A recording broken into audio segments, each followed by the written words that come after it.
Shalom. Sudah yang kasih dalam Tuhan, hari ini saya akan khotbah tentang ramalan. Dan setelah itu saya memberitahu tentang ekonomi, bahwa apa yang akan terjadi atas bangsa ini, bahwa Indonesia akan terjadi stagnat ekonomi. Nanti akan saya memberitahu pesan Tuhan untuk saudara. Nah, mari kita buka Alkitab kita terlebih dulu di dalam kitab Yesaya pasal 44.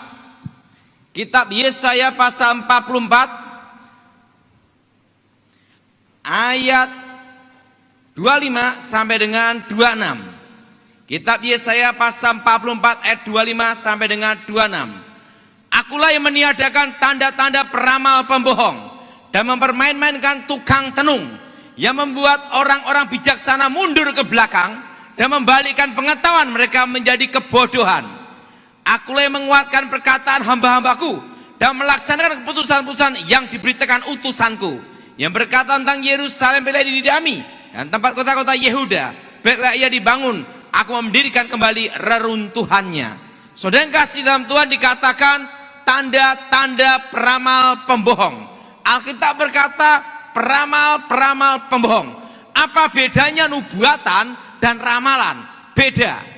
Nubuatan adalah memberitahukan masa yang akan datang dan pasti terjadi. Ingat saudara, arti nubuatan adalah memberitakan masa akan datang dan pasti terjadi. Pasti apa saudara? Terjadi. Nah, beda dengan ramalan. Ramalan adalah memberitahukan masa yang akan datang, tetapi ingat, belum tentu terjadi. Maka Alkitab mengatakan Tuhan menyampaikan firman para nabi, yaitu para nabi bernubuat. Artinya memberitakan masa akan datang yang pasti terjadi. Nah, kalau ramalan itu adalah memberitahu masa akan datang dan belum tentu terjadi. Itu bedanya adalah. Nah, saudara, apa itu ramalan? Sebelum saya bertobat, saya belajar ramalan dari nenek saya. Kakek saya ilmu putih, nenek saya ilmu hitam. Lahirlah saya abu-abu. Nah, disitulah saya diajar bagaimana cara meramal. Dan disitulah terbuka suatu rahasia ramalan. Bahwa ramalan yang bicara pribadi pasti tepat.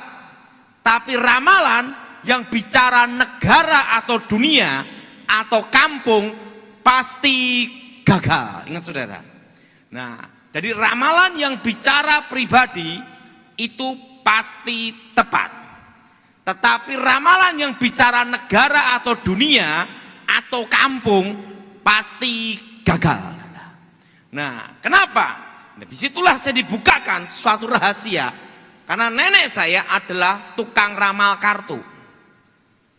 Di dalam ramalannya dia tidak pernah gagal. Suatu kali saya tanya sama nenek saya, nenek, saat ini nenek pegang kartu, tetapi tidak ada pasiennya. Berarti nenek tahu dong setiap jam yang akan terjadi. Nenek saya berkata demikian. Ton, ini rahasianya. Saya diberitahu rahasianya. Ini yang akan saya bicarakan. Kita yang tahu jangan percaya. Tapi pasien boleh percaya. Kenapa? Karena sing percaya itu sing edan. Oh gitu nenek? Iya. Nah, inilah rahasianya. Disitulah saya mulai mengetahui rahasianya. Bahwa ada 4 teknik di dalam meramal. Pertama yang disebut namanya kontak batin. Kedua adalah ilmu terawang. Ketiga yaitu tanda-tanda alam. Keempat adalah tanda-tanda dalam tubuh dan mimpi. Nah, sekarang saya membahas tentang kontak batin. Sini Bapak sini ya untuk contoh.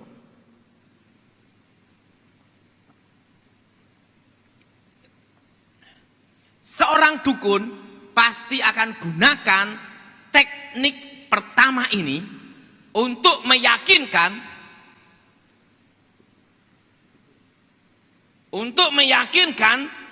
pasiennya bahwa dukunnya yang di depan dia adalah dukun yang hebat.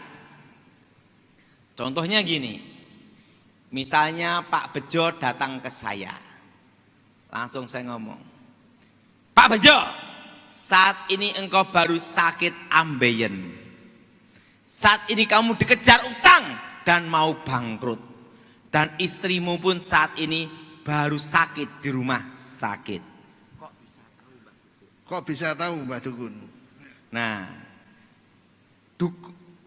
dukun akan gunakan teknik yang pertama ini untuk meyakinkan bahwa yang di depan dia adalah dukun yang hebat, tukang ramal yang hebat. Nah, sekarang saya beritahu rahasianya. Manusia terdiri dari tubuh, jiwa, dan roh. Pada waktu orang itu datang ke dukun atau ke tukang ramal, maka secara alam roh itu adalah telanjang. Ingat itu. Kalau orang yang dalam Tuhan itu ada jubahnya, namanya jubah kemuliaan putih, sehingga tidak bisa ditembus. Tetapi kalau orang yang tidak dalam Tuhan atau Kristen tomat habis tobat besok kumat pergi ke dukun, waktu datang itulah langsung telanjang. Waktu telanjang itulah secara alam roh, rohnya saya dukun masuk ke rohnya dia berbicara. Walaupun mulutnya tidak bicara, tapi bisa saya tanyai rohnya, kamu baru ngapain saat ini? Sakit ambeien. Saat ini kamu baru apa? Baru bangkrut, bingung. Sekarang istrimu bagaimana? Rumah sakit. Yang ngomong siapa?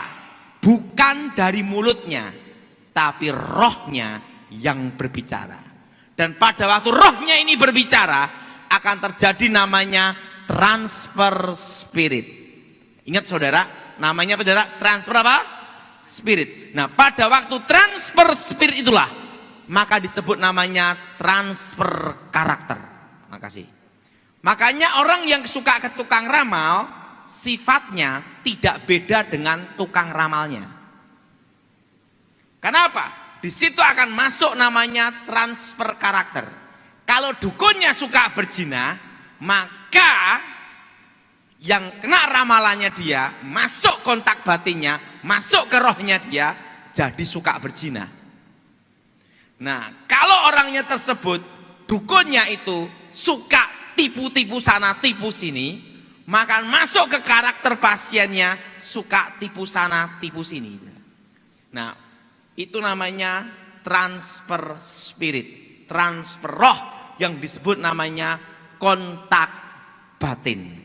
Makanya kalau orang yang suka ke tukang ramal, hidupnya tidak percaya bahwa masa depannya diatur Tuhan. Kenapa? Karena dia akan banyak gelisah dan ada suatu karakter dukun yang akan masuk ke dalam dirinya. Ini yang disebut transfer roh. Makanya saudara yang terlibat ramal-meramal, tukang ramal harus dipatahkan kutukannya. Nah, kalau dukunnya itu kena kutukan bangkrut, miskin, maka ingat saudara, yang datang ke tukang ramalnya miskin juga kayak dukunnya. Kenapa? Itu adalah kontak batin. Apa saudara? Namanya apa? Kontak apa? Kontak batin. Nah, dukun akan gunakan teknik yang pertama. Nah, teknik yang pertama ini akan berakibat transfer spirit.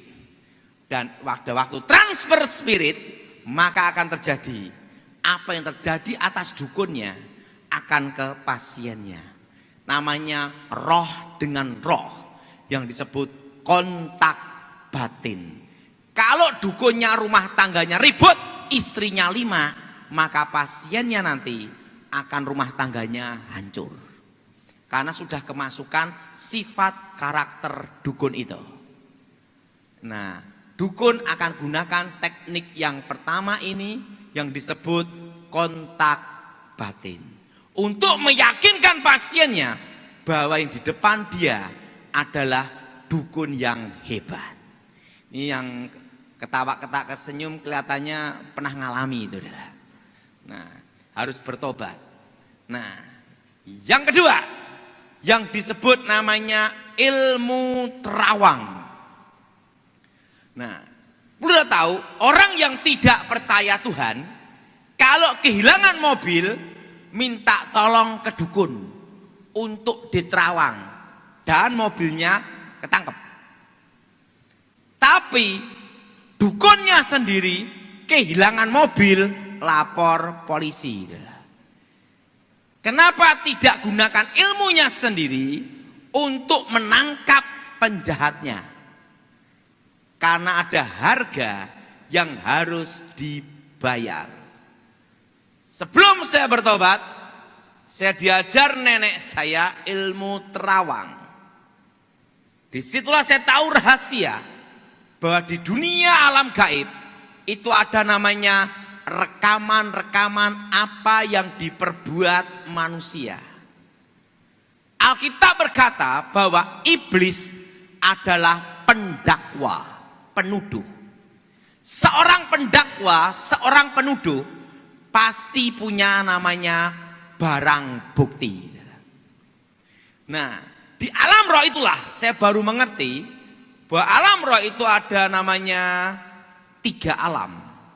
Yang pertama adalah alam nyata, yang kedua adalah alam bayangan, yang ketiga adalah alam roh sebenarnya.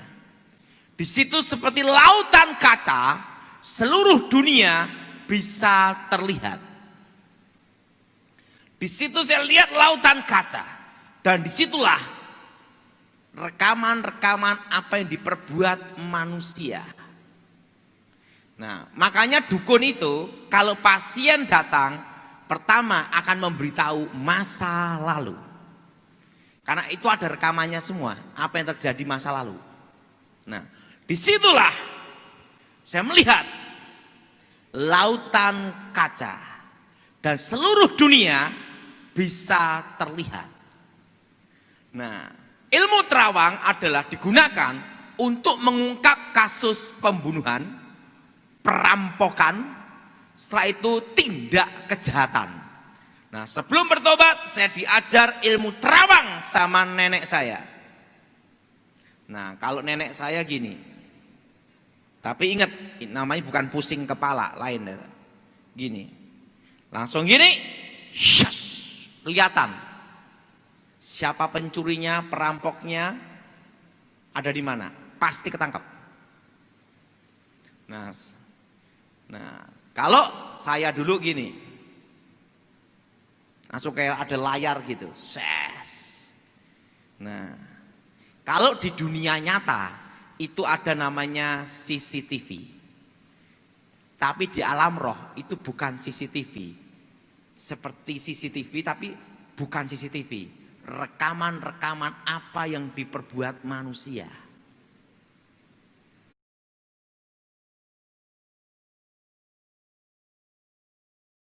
Nah, di situ saudara, saya diajar nenek saya, syep, langsung kelihatan, itu kayak layar televisi.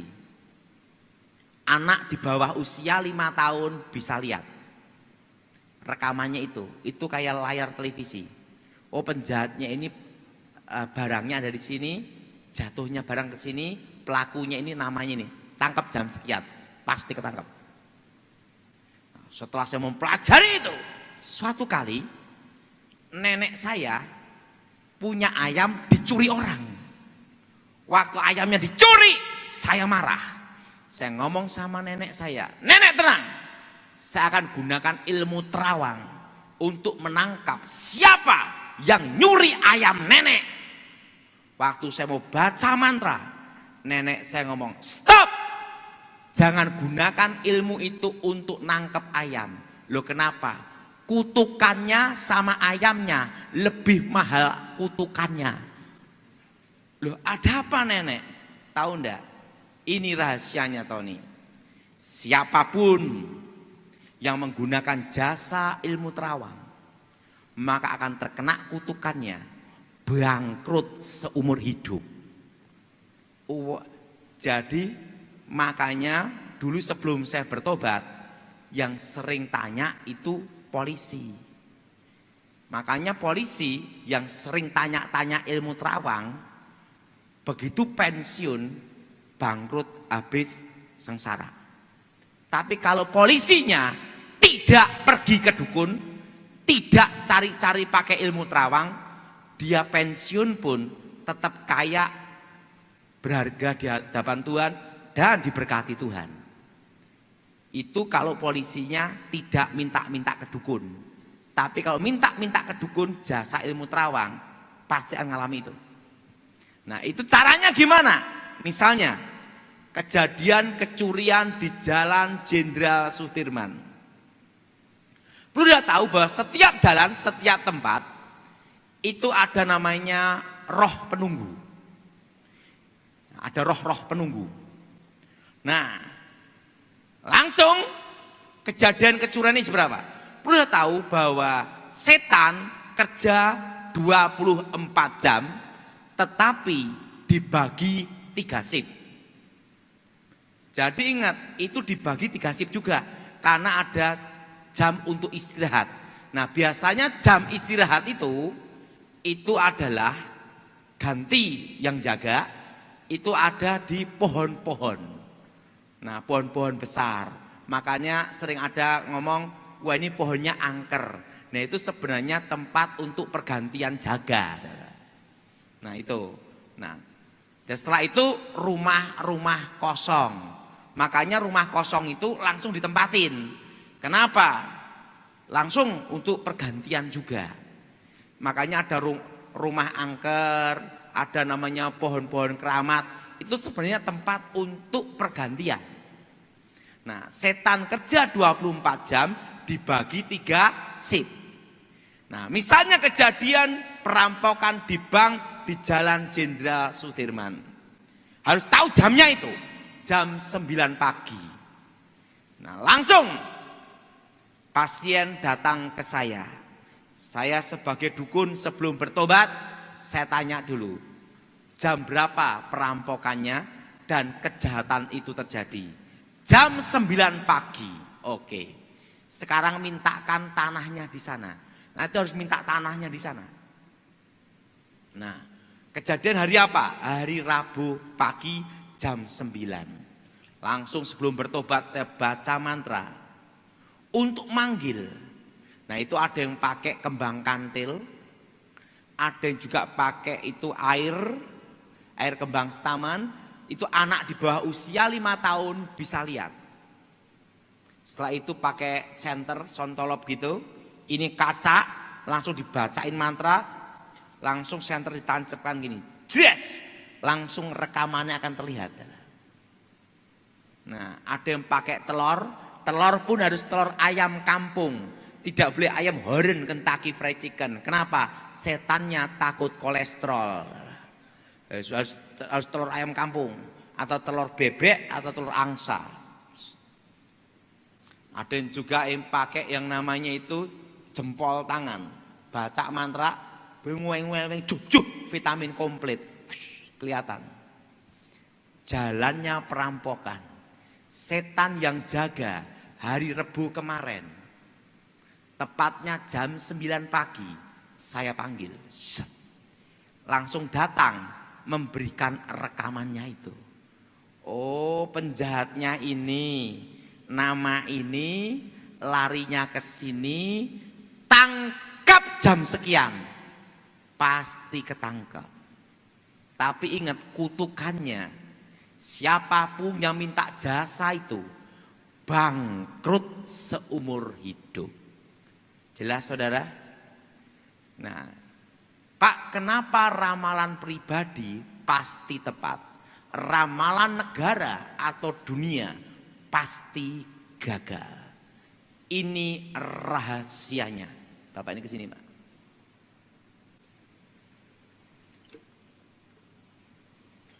Ini rahasianya.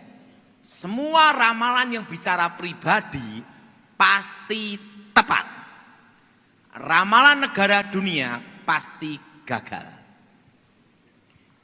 Nah, pada waktu dia datang ke saya, sebagai tukang ramal, maka secara otomatis dia menyerahkan dirinya. Dan kalau menyerahkan dirinya, ingat, Alkitab berkata ada namanya anak-anak Tuhan dan ada namanya anak-anak dunia. Nah, arti anak-anak dunia yaitu apa? Di bawah setan. Berartinya setan punya hak atas hidupnya karena dia tidak percaya Tuhan Yesus, tidak bertobat. Kamu ini kan baru sengsara. Kamu belum menikah. Nanti usia 30 tahun kamu akan menikah dengan seorang wanita. Cirinya gigi merongos. Biar sariawan terus. Dan usia 40 tahun kamu akan buka usaha toko emas. Yang benar Mbah Dukun. Yang benar Mbah Dukun. Ingat, buktikan kata saya. Ingat, sebenarnya masa depan itu ada dua. Pertama di tangan Tuhan, kedua di tangan setan. Kalau di tangan Tuhan, indah pada waktunya. Kalau dia sudah datang ke tukang ramal, artinya hidupnya di tangan setan. Nah, roh setan yang di dalam diri saya sebelum saya bertobat akan melakukan supaya ini dapat jodoh perempuan gigi gini. Dengan tanda yang perempuan sama dia akan bermimpi, mimpi ular, ularnya matok kaki. Kok hafal Pak Daud? Lah kan dukunnya, kan tahu bakal mimpinya gimana, wong sudah diatur. Nah, akan mimpi ular dipatok kakinya, langsung dia bermimpi. Oh, mau ketemu jodoh. Mau ketemu jodohku. Yang gini. Oh. Setelah itu, setan dalam diri saya sebelum bertobat akan mengerjakan, membantu dia. Itu seperti kayak sutradara. Supaya usia 40 tahun usaha toko emas. Wah, dukunnya hebat. Wah, dukunnya hebat. Ramalannya hebat. Ramalannya hebat. Begitu semua ramalan terjadi, kutukan berjalan, rumah tangga hancur, dan apa yang ada bangkrut habis. Rezeki anak cucunya diambil dia, dan nanti anak cucunya kerja apapun bangkrut karena rezeki hoki keberuntungannya sudah diambil dia. Jelas? Jelas? Dan hidupnya, ingat, anak cucunya kerjanya bangkrut semua karena rezeki hoki keberuntungannya sudah diambil orang tuanya. Dan ingat, setelah dia buka toko emas, kutukan terjadi, rumah tangga hancur, orang anak cucu termasuk dirinya sakit-sakitan, mati ndak, hidup ndak, dan mati masuk neraka. Dan ingat, habis juga. Oke. Nah, ramalan yang bicara negara atau dunia atau kampung pasti gagal. Kenapa? Karena tidak semua orang di kampung itu menyerahkan dirinya ke setan, ke tukang ramal itu. Dan ingat, tidak semua orang yang di negara atau kampung atau dunia menyerahkan dirinya ke setan. Makanya ramalan negara atau dunia, kampung pasti gagal. Karena bumi dan isinya ini masih ada dalam kendali Tuhan. Contohnya ramalan tahun 2000, jam 00 milenium akan terjadi kekacauan di seluruh dunia. Tidak terjadi. Betul? ramalan suku Maya akan terjadi kiamat tahun 2012 gagal. Betul? Betul? Karena tidak semua orang yang di dunia menyerahkan dirinya ke setan. Makanya ramalan yang pribadi tepat, ramalan negara atau dunia pasti gagal. Ramalan Noto Negoro, No Soekarno, To Soeharto, Negoro. Jadi apa? Gus Dur, Megawati, SBY, sekarang Joko Widodo. Artinya ramalan Noto Negoro gagal total. Karena tidak semua manusia yang ada di Indonesia menyerahkan dirinya ke setan. Jelas saudara? Makanya ramalan pribadi pasti tepat. Ramalan negara atau dunia pasti gagal. Nah saudara, masa depan ada dua. Di tangan Tuhan atau di tangan setan. Kalau di tangan Tuhan, indah pada waktunya. Kalau di tangan setan adalah kehancuran dan malapetaka. Jadi hidup ini adalah pilihan. Amin. Amin. Yang ketiga, yang disebut tanda-tanda alam. Nah, saudara, apa yang disebut tanda-tanda alam? Alkitab berkata, jangan percaya hal-hal takhayul. Misalnya ada burung gagak, kau. Wah, ada orang mati. Betul? Saya mau tanya, kalau orangnya pelihara burung gagak, kau, setiap hari kau, apa mati hidup? Nah, maka nenek saya sebelum bertobat, sebelum saya bertobat, nenek saya berkata, yang percaya kuwi sing edan. Ada lagi, ada zaman dulu ada yang namanya burung perenjak, pencek tir, gitu. Wah, ada tamu agung. Saya pikir biar ada tamu agung terus, saya tangkap burung itu. Saya pelihara di rumah nenek saya. Penjatir. Yang datang jreng setiap hari tukang ngamen. Ingat, hal-hal seperti itu tidak boleh dipercayai. Ada juga rumah tusuk sate. Nah, rumah tusuk sate katanya banyak setannya. Itu bukan pengaruh setannya. Mau nanti ada mobil remnya blong nabrak duluan. Nah, itu tidak ada hubungannya. Nah, rumah tusuk sate itu kalau pinggir jalan, saya kasih tahu, itu bagus untuk toko dan minimarket. Kenapa? Depan lihat, kanan kiri lihat, betul? Nah, justru rumah tusuk sate itu gunakan untuk toko. Nah, ada yang percaya nanti supaya engkau hidupnya megap-megap kayak ikan, kuap gitu. Tidak ada masalah itu. Rumah tusuk sate itu masalah udara saja, kotor. Ya kasih aja kaca, nabrak munter karena kan tidak ada masalah. Nah, ada lagi, jangan pelihara ikan di dalam rumah. Karena rezekinya megap-megap kayak ikan. Aap. Itu tidak ada urusan. Itu yang percaya itu sing edan, tidak ada hubungannya adalah. Nah, nanti supaya umur panjang pelihara kura-kura. Tidak ada hubungannya kura-kura. Nah, hal-hal itu adalah hal-hal takhayul. Itu tidak boleh dipercayai. Nanti rumah tangganya harus sekian, modelnya harus sekian, ini yang sekian. Itu tidak ada hubungannya dengan berkat.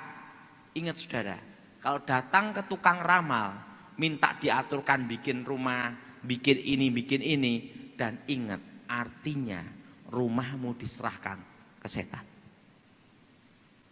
pada waktu engkau datang, waktu engkau meminta ke kuasa gelap itu, ke tukang ramal itu, maka hidupmu dikendalikan dia. Jelas? Hidup hanya ada dua pilihan dan kau boleh memilih. Di tangan Tuhan indah pada waktunya. Kedua, di tangan setan hancur pada waktunya. Nah, silahkan pilih.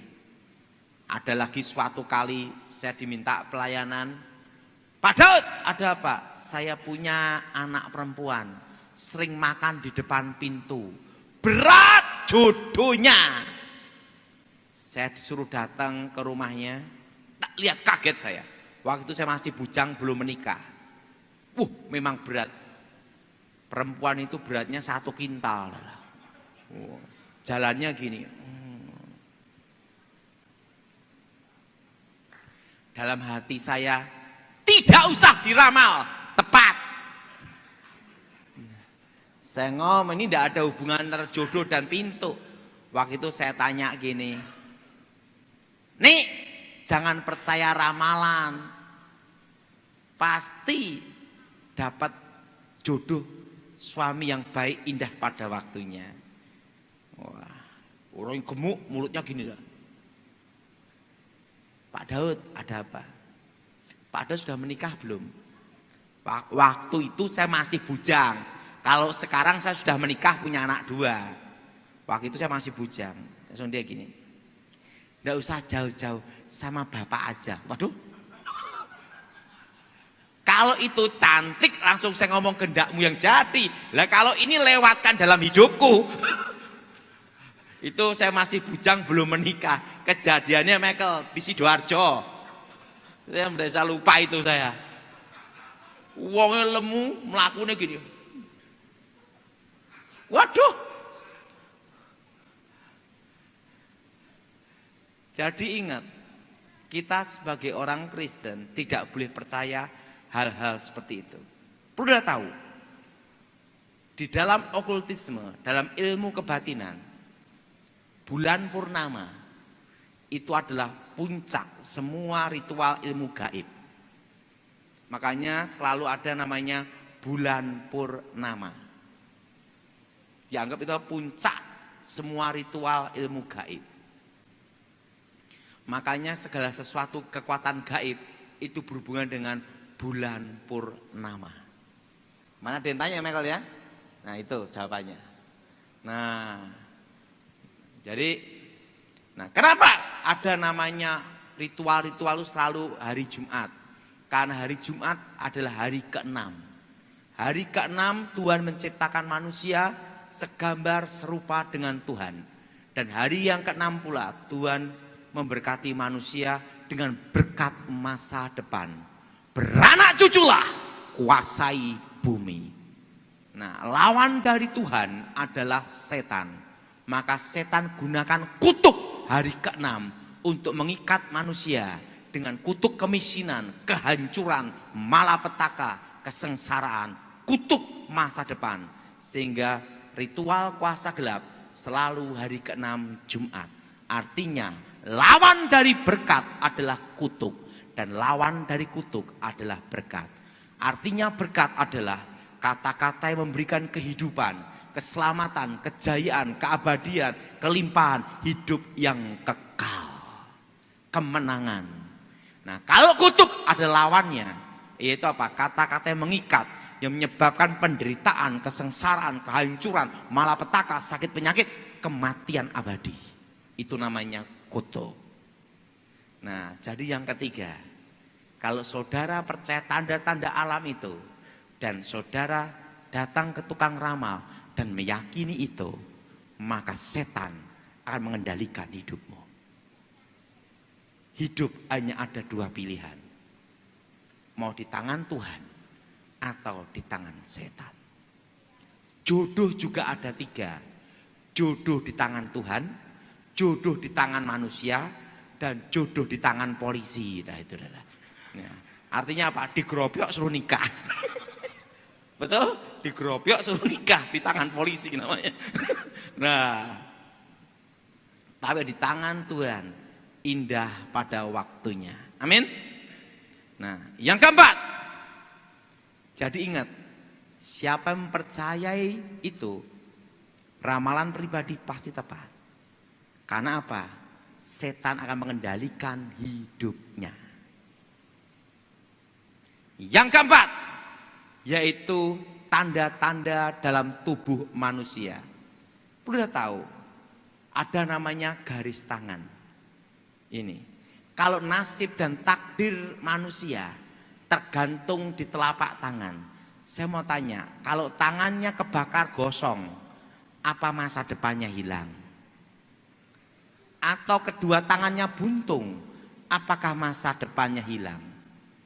Ingat saudara, kalau hari kelahiran, weton, sio bisa mempengaruhi jalan hidup manusia, maka yang berkuasa adalah dokter. Michael ya, betul gak? Mau lahir weton apa? Program, betul? Operasi cesar, betul?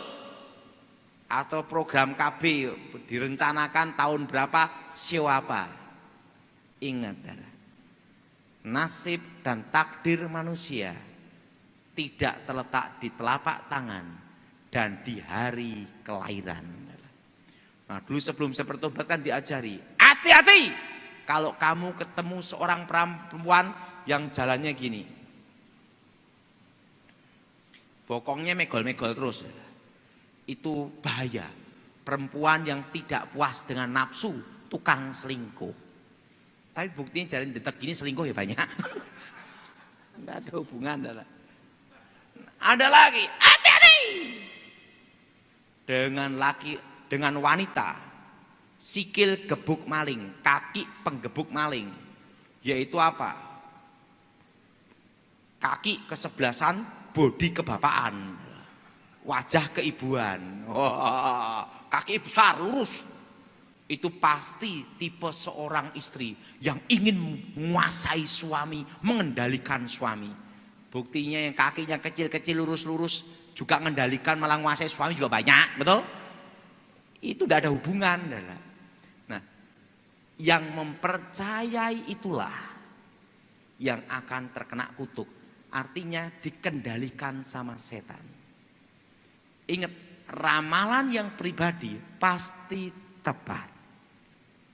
Artinya apa? Setan yang akan mengatur hidupnya. Dan kalau setan yang mengatur hidupnya, hancur pada waktunya. Nah, hidup hanya ada pilihan dua. Manusia diberi kehendak bebas memilih, di tangan Tuhan atau di tangan setan. Jelas? Jelas? Nah, Pak Daud, bagaimana tentang Indonesia? Nah, ini akan saya memberitahu tentang Indonesia. Saya masih ingat, nanti saudara yang streaming ini akan saya beritahu rahasia tentang stagnat ekonomi. Sekarang sudah terjadi stagnat ekonomi, betul? Pada waktu itu saya memberitahu Michael, udah berapa bulan Michael ya? Januari ya. Januari saya memberitahu Michael akan terjadi stagnat ekonomi. Bulan 6 dan bulan 7. Dan sekarang sudah terjadi. Semua merasakan ekonomi berhenti. Dan bagaimana untuk mengatasi, mengendalikan, dan bagaimana menghadapi. Ingat saudara, kalau kita siap menyongsong matahari terbit, kita harus siap pula menyongsong matahari terbenam. Ingat itu saudara. Dan kalau kita menyongsong matahari terbenam, kita harus siap-siap dulu untuk menghadapi waktu matahari terbenam. Artinya apa? Ya lampu, betul? Betul? Untuk mengantisipasi. Nah, pada waktu saya dipanggil Tuhan ke surga, saya ditunjukkan masa depan Indonesia. Apa yang akan terjadi atas Indonesia, yaitu 25 tahun. Indonesia akan dipulihkan Tuhan. Tepatnya tahun 2023, bulan Januari, setitik terang akan menyinari Indonesia. Artinya setitik harapan. Setitik apa saudara? Itu baru setitik harapan. Bersinar. terbit atas Indonesia. Nah, di situ Tuhan tunjukkan apa yang akan terjadi atas bangsa itu, bangsa Indonesia. Bahwa nanti ekonomi anginnya akan datang 2018, 2019 dan badainya akan berhenti di 2020. Dan pada waktu 2020 ekonomi akan berhenti, stagnat. 2020 tepatnya bulan 6, bulan Juli. Menuju 2023 tepatnya bulan Januari, setitik terang dari Tuhan menyinari bangsa Indonesia. Nah, saudara, waktu itu saya diminta ngobrol dan bicara dengan pertama, yaitu ahli ekonomi. Dia adalah salah satu orang yang pengajar tentang ekonomi dan dia orang pandai. Dia ahli di makro mikro ekonomi dan ahli keuangan. Dan yang kedua adalah ahli dalam ekonomi makro mikro dan dia adalah salah satu orang terkaya di Indonesia nomor berapa. Dan dia adalah salah satu pendiri Bursa Efek Indonesia. Jadi dia merencanakan, itu ibunya dan dia juga yang ini merencanakan untuk supaya ada investasi dan bursa di Indonesia yang mengawali Indonesia. Jadi dia tahu dalam-dalamnya ekonomi Indonesia, dari dalam sampai luar, tahu semua. Karena dia sudah mendirikan perusahaan salah satu masuk Bursa Efek. Jadi dia mengawali bagaimana. Itu kan ada Dana Reksa, itu dan ada lagi perusahaan berikutnya Makindo, ada perusahaan lagi. Nah, itu yang mengawali semuanya. Dan dia ahli ekonomi. Dia memberitahu saya, Pak Daud, waktu di sorga apa yang Pak Daud lihat, nanti saya akan analisa tentang ekonomi dan nanti akan saya beritahu solusi. Ingat ya, kalau kita tahu penyakit tidak ada solusinya, sama aja mati pelan-pelan, betul enggak? Betul? Nah, bagaimana solusinya? Oke. Pak Daud pada waktu di sorga melihat apa? 2020 badai ekonomi datang dan ekonomi akan stagnan. Tepatnya bulan 6, bulan 7, bulan Juli tahun ini dan sekarang ini. Arti ekonomi stagnan, tidak maju, tidak mundur, artinya berhenti. Oke. Sekarang akan saya beritahu tentang makro mikro ekonomi yang akan terjadi. Arti berhenti di sini, daya beli masyarakat turun, deflasi. Sekarang daya beli masyarakat turun semua. Betul? Betul? Itu namanya deflasi. Oke, setelah itu bahwa nanti akan menuju 2023 tepatnya bulan Januari setitik terang datang. Berarti setelah deflasi daya beli turun akan terjadi tahun depan inflasi. Nah, karena nanti secara otomatis mau tidak mau untuk menggerakkan roda ekonomi harus dicetak uang.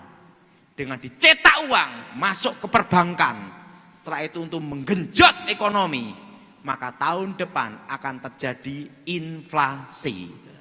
Kenapa jadi inflasi? Karena Indonesia masih tergantung impor. Nah, bagaimana cara menghadapi? Dan ingat, untuk menghadapi ini, pertama, hindari investasi non-real. Ingat ya, hindari investasi non-real.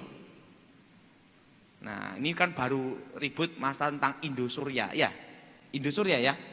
Nah, kan itu investasi. Hindari investasi non-real. Ngomong sama sebelahnya, hindari investasi non-real. Jelas? Jelas?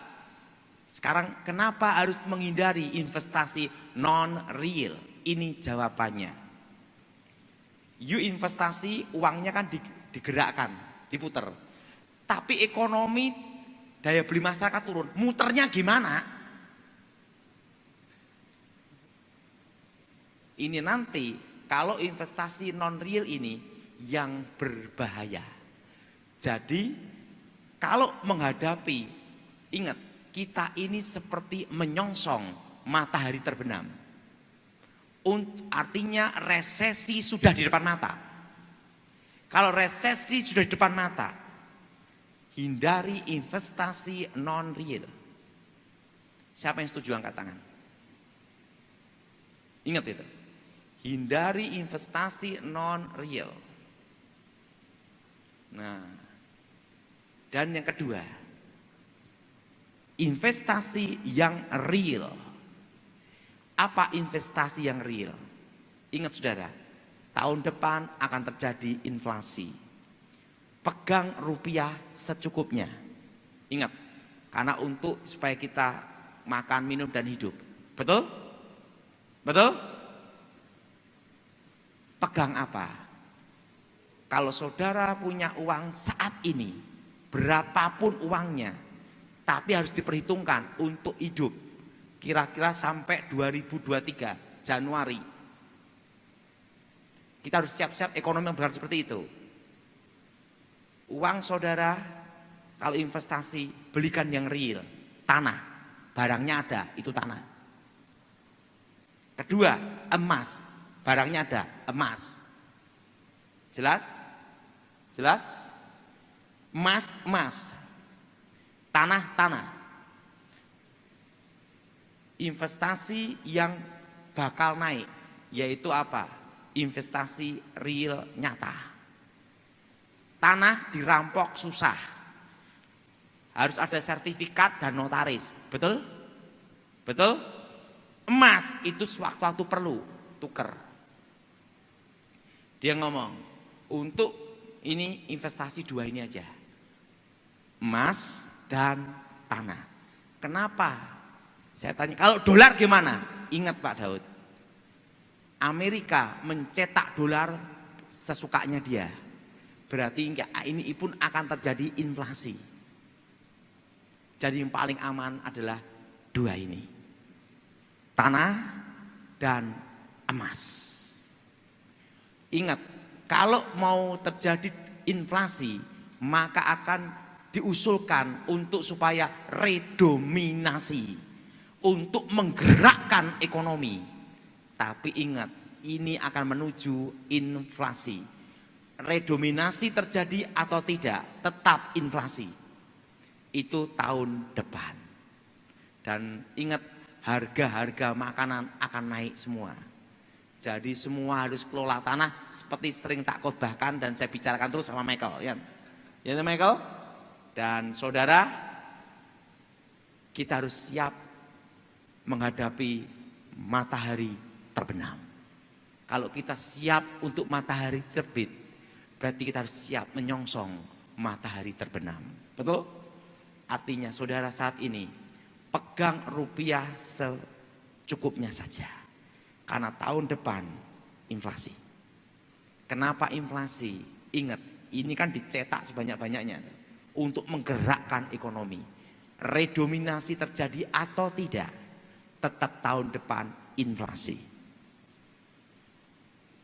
Nah, jadi saudara, jangan investasi non real. Investasi real nyata. Kenapa investasi real nyata? Karena nanti pada investasi real nanti yang akan bertahan dan akan naik 2023 nanti. Karena menyeimbangkan inflasi. Itu dia ngomong itu. Dia ngomong, Pak Daud, ingat arti stagnat ekonomi bulan 6, bulan 7 adalah penurunan daya beli masyarakat. Artinya deflasi. Untuk menuju tahun depan inflasi, itu pasti. Jadi saudara, kita berdoa supaya Indonesia diberkati Tuhan. Dan Tuhan bicara pada saya bahwa aku memelihara umatku di tengah-tengah kesusahan. Amin.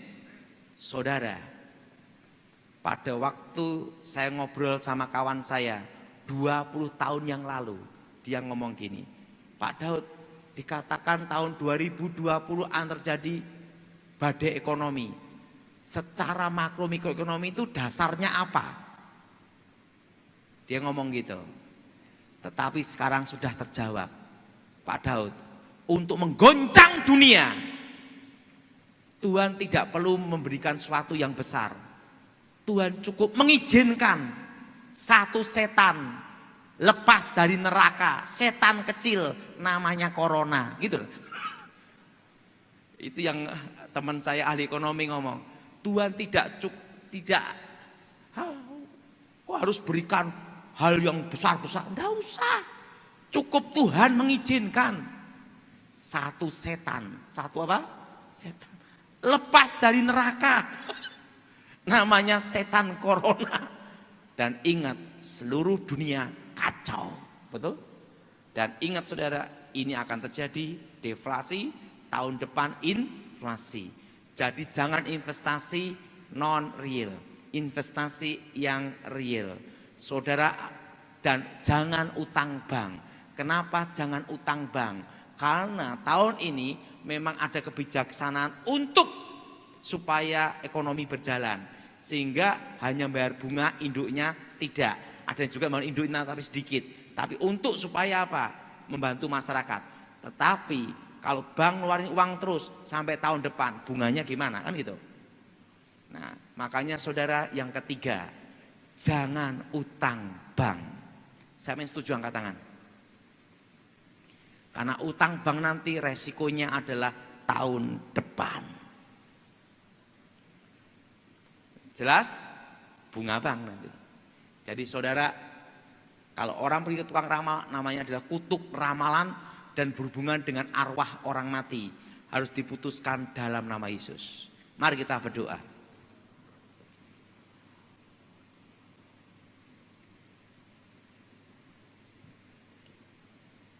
Haleluya. Kita berdoa untuk mematahkan segala kutuk ramalan. Di dalam nama Tuhan Yesus. Segala kutuk ramalan, kutukan setan, kutuk roh jahat, kami hancurkan, kami batalkan, putuskan dalam nama Yesus. Tuhan berkati yang mendengarkan firman Tuhan dan lawat secara pribadi dan nama Tuhan dimuliakan. Jamah mereka mendengarkan berita ini Tuhan, supaya mereka kuat dan diberi kekuatan iman dan nama Yesus dimuliakan. Kerajaan Tuhan datang dan menjadi. Berkati firman-Mu, berkati kami semua. Demi nama Yesus.